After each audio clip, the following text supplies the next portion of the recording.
Welcome to the Slop Temple. We pray this video helps. You start by confirming your available Apple Store credit and signing in. This is essential because purchases draw from that balance first. Open the App Store or go to Settings, tap your Apple ID, and locate the balance shown as a dollar amount. Once done, make sure your device region matches where the credit was redeemed. Otherwise, the credit may not appear. If you used a gift card moments ago, wait a few minutes and refresh to allow Apple's servers to update your balance. You select the item to buy and proceed to checkout, and Apple will automatically apply your Apple ID balance first.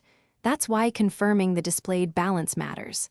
If the balance covers the full cost, you'll see no charge to your card. If it's partial, Apple charges the remainder to your default payment method, so make sure that card is valid.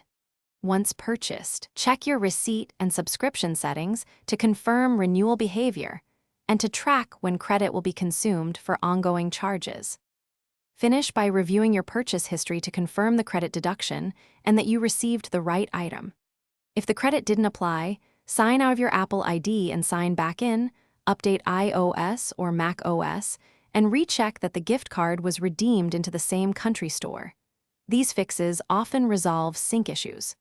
If problems persist, contact Apple support with receipts and account details. They can trace transactions and restore missing balances quickly so you can resume purchases without unexpected charges.